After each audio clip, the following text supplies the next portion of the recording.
Hello students, कैसे हैं आप सब। कल हमने जाट शक्ति के उदय के बारे में पढ़ा था। आज हम पढ़ेंगे जाटों का राजनीतिक शक्ति के रूप में उदय। जाटों ने धीरे धीरे जब अपनी सैनिक शक्ति को राजनीतिक रूप देना शुरू कर दिया था, अब तक की जाट शक्ति का मुख्य उद्देश्य शासकों की अन्यायपूर्ण नीति एवं अत्याचारों का विरोध तथा विदेशी आक्रमणकारियों के आक्रमणों का सामना करना मात्र था। वे समय समय पर अपनी शक्ति का प्रदर्शन इन्हीं माध्यमों से करते आ रहे थे, लेकिन जाट नेता गोकुल, राजाराम, चूड़ामन, बदन सिंह, जवाहर सिंह तथा सूरजमल के नेतृत्व में जाटों ने न केवल अपनी राजनीतिक शक्ति को कायम किया, बल्कि उसको एक राज्य का रूप भी दिया। इन जाट नेताओं के राजनीतिक संघर्ष को हम इस प्रकार से समझ सकते हैं। पहला, गोकुल।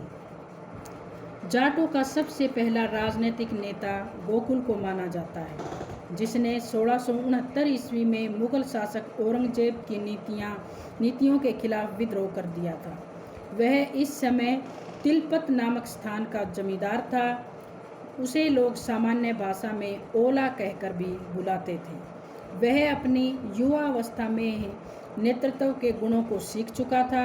वह शुरू से ही किसानों की टोलियां बनाकर उनका नेतृत्व करता था। औरंगजेब के शासनकाल में जब हिंदू धर्म पर खुलकर हमला किया गया, तो यहाँ की जाट आबादी विद्रोह पर उतर आई। इसी के परिणाम स्वरूप 1669 ईस्वी में गोकुल के नेतृत्व में मथुरा इलाके में जाटों ने विद्रोह कर दिया। इस विद्रोह का प्रमुख कारण इस क्षेत्र से लिया जाने वाला जजिया कर था। इसके अलावा उसके द्वारा इस क्षेत्र के मंदिरों को भी तोड़ा जा रहा था। इस तरह की धार्मिक कट्टरता की नीति ने उस समय के धार्मिक माहौल में जोश भर दिया। मुगल शासकों द्वारा किसानों पर भी अत्याचार किया जा रहा था। इस तरह के माहौल ने जाट विद्रोह के लिए अनुकूल परिस्थितियों को तैयार कर दिया था। इन परिस्थितियों का फायदा उठाकर तिलपत के जमींदार गोकुल ने मुगलों के खिलाफ खुलकर विद्रोह कर दिया। यह विद्रोह जल्दी ही आसपास के गांवों में भी फैल गया। इस विद्रोह की सूचना पाकर मथुरा का फौजदार अब्दुल नबी इसको दबाने के लिए अपनी सैनिक टुकड़ी के साथ वहां पहुंचा। जाटों ने इस सेना को कड़ा सबक सिखाया। इस संघर्ष में मथुरा का फौजदार अब्दुल नबी मारा गया। इससे औरंगजेब तिलमिला उठा तथा उसने रतन राज खां तथा हसन अली खां के नेतृत्व में एक शक्तिशाली सेना को जाटों को सबक सिखाने के लिए भेजा। इस सेना के साथ स्वयं औरंगजेब भी आया था। तिलपत से लगभग 20 मील की दूरी पर जाटों तथा शाही सेना के बीच जबरदस्त टकराव हुआ, लेकिन विशाल सेना तथा उनके मजबूत तोपखाने के आगे उनको करारी पराजय का सामना करना पड़ा। गोकुल के सामने 1670 ईस्वी में इस्लाम स्वीकार करने का प्रस्ताव रखा गया, लेकिन इस महान जाट नेता ने इसके बदले मौत को स्वीकार करना बेहतर समझा। इसके परिणाम स्वरूप गोकुल को तड़पा कर मार दिया गया। इस संघर्ष में 5000 जाटों को मौत के घाट उतार दिया तथा 7000 सैनिकों को बंदी बना लिया गया। 1669 ईस्वी के आसपास मुगल शासक अपने दक्षिण के अभियानों में उलझा हुआ था। गोकुल की मृत्यु के समय जो जाट शक्ति का पतन प्राप्त हो चुकी थी, उसे ऐसी स्थिति में अपने आप को एक बार फिर से संगठित होने का अवसर प्राप्त हुआ। इस स्थिति का लाभ उठाकर जाटों ने दिल्ली के साथ साथ लगती सीमाओं पर लूटमार मचा दी। इन जाटों को 1685 ईस्वी में राजाराम जाट का नेतृत्व प्राप्त हुआ, जिसके नेतृत्व में जाटों ने बड़े बड़े मुगल सेनापतियों को पीट डाला। एक तरह से जाट इस समय बदले की भावना से काम कर रहे थे। वे उन दिनों को नहीं भूले थे जब गोकुल को मार दिया था। उसके परिवार को जबरदस्ती इस्लाम स्वीकार करने के लिए मजबूर किया गया था। शाही सेना ने इस स्थान से मंदिरों को तोड़वाना शुरू कर दिया था। उनके स्थान पर मस्जिदों का निर्माण करवाया। उन्होंने मथुरा का नाम बदलकर इस्लामाबाद कर दिया था तथा वृंदावन का नाम मोमिनाबाद कर दिया था। इस तरह की कार्यवाहियों ने कार्यवाहियों ने पराजित जाटों के घावों पर नमक छिड़कने का काम किया था। जाट अपने जन्मजात स्वभाव के कारण इनको बर्दाश्त करने में सक्षम नहीं थे। वे अपने स्वाभिमान से समझौता करने के स्थान पर मरना बेहतर समझते थे। इन सब का बदला लेने के लिए अब जाटों ने पहले से कहीं ज़्यादा उग्र रूप धारण कर लिया था। 1685 ईस्वी में राजा राम का नेतृत्व प्राप्त होने के बाद तो ये राजनीतिक रूप से और भी ज़्यादा संगठित हो गए थे। उसके नेतृत्व में इस विद्रोह ने अपना स्वरूप और भी विकसित कर लिया था। इस बार उन्होंने सीधा लड़ने की अपेक्षा छापामार युद्ध पद्धति को अपनाया। इस जाट क्षेत्र में गुजरने वाली शाही व्यापारिक सड़कों को इन्होंने अपना निशाना बनाना शुरू कर दिया। उन्होंने अपनी पहली प्रवृत्ति जो लूट मार की थी उसको जारी रखा। जाटों ने अब राजा राम के नेतृत्व में अपने आप को सैनिक संगठन की दृष्टि से काफ़ी मजबूत कर लिया था। उन्होंने अपने जंगलों में अपने अनेक गढ़ बना लिए और किसान सैनिकों ने बंदूकों को चलाना सीख लिया था।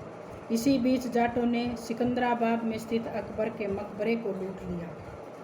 यह घटना 1688 ईस्वी की थी, जब जाटों ने यहाँ से सोने चांदी के बर्तन, दिए, मूल्यवान कालीनें, गलीचे, छतों और दीवारों में जड़े रत्न, कीमती पत्थर आदि को लूट लिया। इस लूट का भावनात्मक पहलू यह था कि यहाँ से अकबर की कब्र को खोदकर उसकी अस्थियाँ निकाल ली तथा उन्हें आग में जला दिया। जाटों की इस कार्रवाई ने अंग्रेज़ों को आग बबूला कर दिया। इससे मुगल साम्राज्य की प्रतिष्ठा और सम्मान को भारी ठेस पहुंची। औरंगजेब हर हालत में इस अपमान का बदला लेना चाहता था। इसीलिए उसने अपने सेनापति बेदार बख्त के नेतृत्व में एक विशाल शाही सेना जाटों को कुचलने के लिए मथुरा भेजी।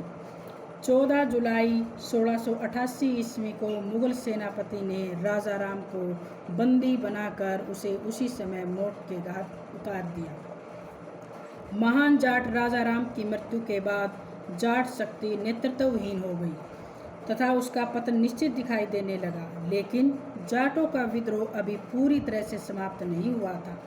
जाटों का भाग्य रहा कि उन्हें अधिक दिनों तक नेतृत्वहीन नहीं रहना पड़ा, क्योंकि कुछ समय बाद राजा राम के भतीजे चूड़ामन ने जाटों का अपना कुशल नेतृत्व दिया।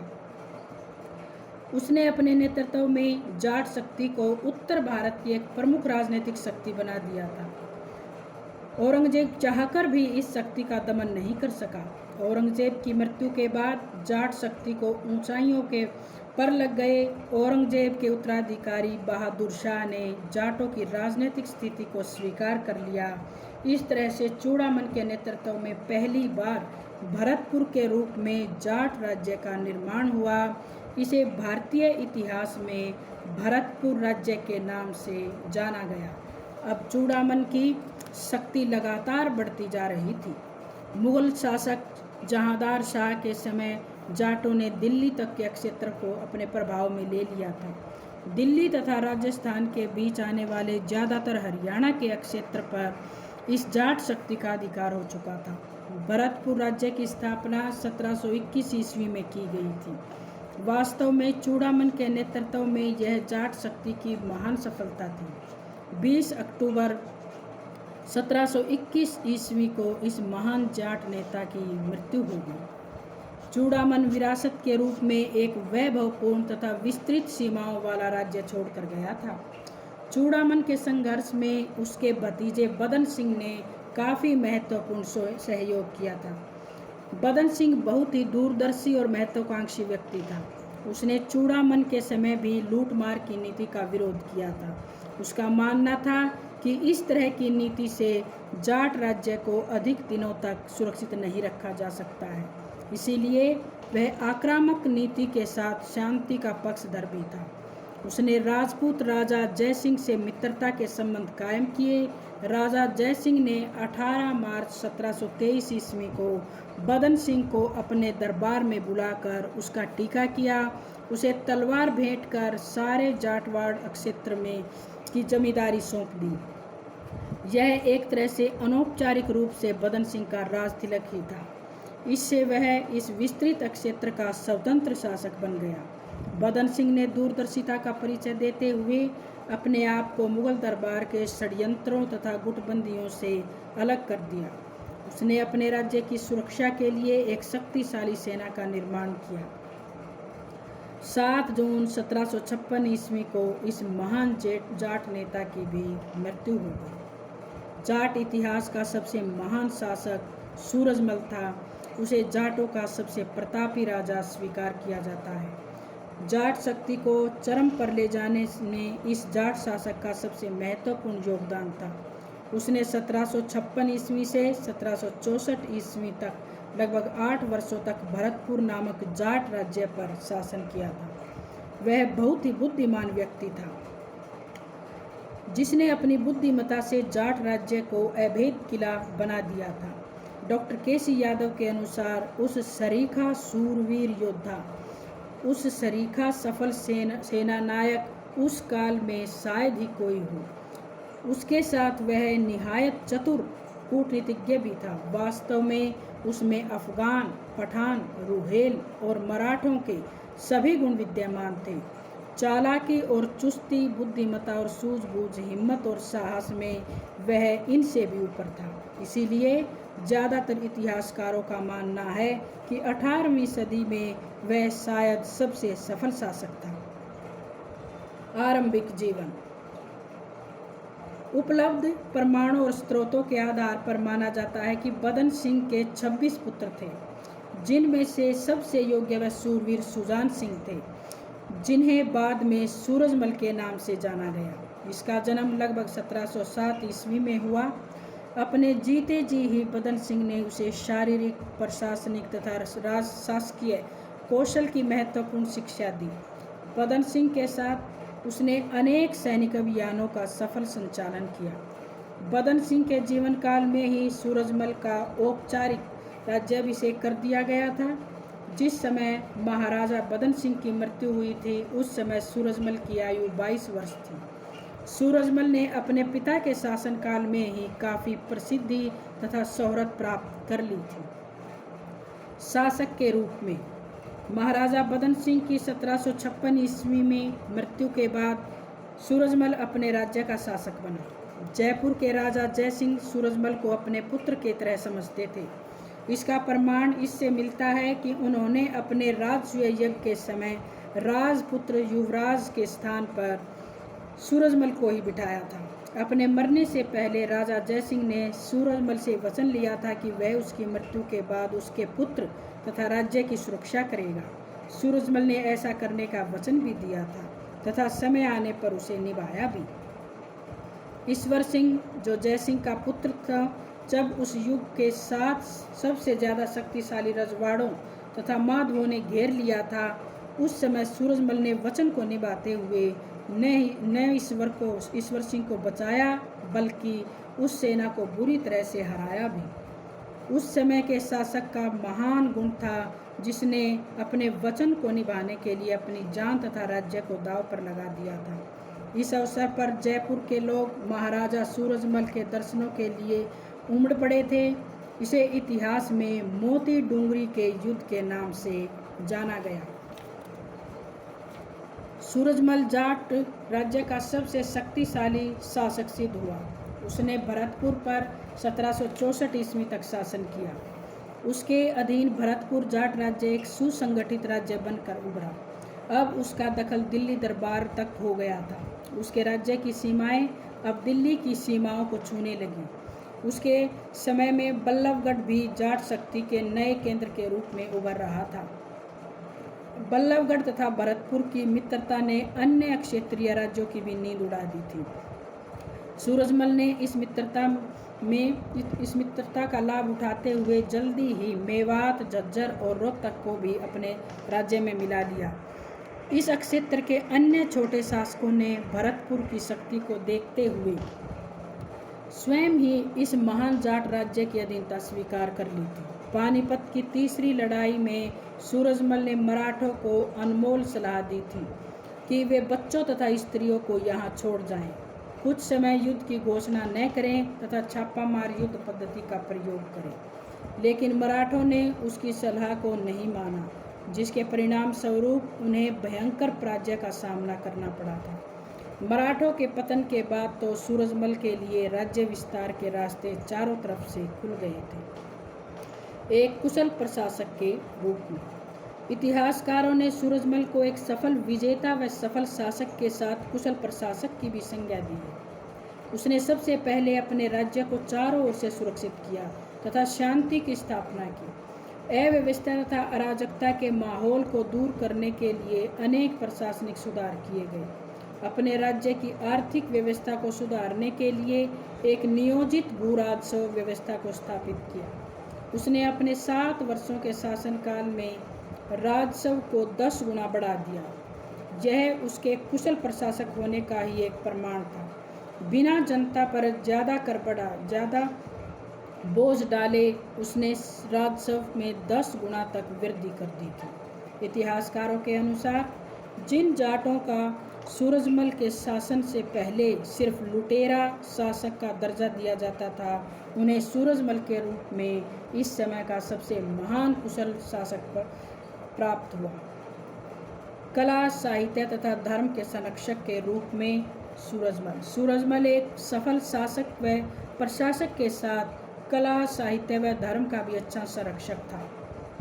इसका प्रमाण उसके शासनकाल में बनाए गए अनेक भवन तथा मंदिर हैं, जिनसे उसने अपनी राजधानी को भव्य रूप दिया। इसके अलावा उसके द्वारा भरतपुर, जीरा व कुंभेर के किलों का निर्माण भी करवाया गया। अपनी राजधानी में अनेक बगीचों तथा सरोवरों का भी निर्माण उसके द्वारा करवाया गया। उसके दरबार में कवियों तथा साहित्यकारों का पूरा संरक्षण तथा प्रोत्साहन दिया जाता था। राजा सूरजमल की हिंदू धर्म में बहुत ज़्यादा आस्था थी, परंतु फिर भी वह अन्य धर्मों के प्रति काफ़ी उदार था। उसने हिंदू धर्म को प्रोत्साहन देने के लिए मंदिरों तथा त्योहारों पर काफ़ी खर्चा किया। Doctor KC. यादव के अनुसार एक दिन जब वह लापरवाही से हिंडन नदी के पास से गुजर रहा था तो उसका कत्ल कर दिया गया। इसके साथ ही जाट राज्य का सूर्यास्त हो गया। 25 दिसंबर 1763 ईस्वी को महाराजा सूरजमल स्वर्ग सिधार गए। इन सभी के आधार पर कहा जा सकता है कि जाट शक्ति का उदय विद्रोहियों के रूप में हुआ। गोकुल, राजाराम तथा चूड़ामन ने अपने विद्रोहों से औरंगजेब जैसे मुगल शासकों को भयभीत कर दिया था। उसके बाद सूरजमल, जिसे जाटों का प्लेटो भी कहा जाता है, उसने इस विद्रोही जाट शक्ति को एक सुसंगठित राज्य के रूप में बदला। जब तक वह जीवित रहा तब तक जाट राज्य अन्य राज्यों के लिए खतरा बना रहा, लेकिन उसकी मृत्यु के बाद इस महान जाट राज्य का पतन होना शुरू हो गया। भरतपुर के जाट राज्य तथा वहाँ के शासक सूरजमल को भारतीय इतिहास में कभी नहीं भुलाया जा सकता। तो बच्चों, अगली वीडियो में हम पढ़ेंगे जाट शक्ति का पतन।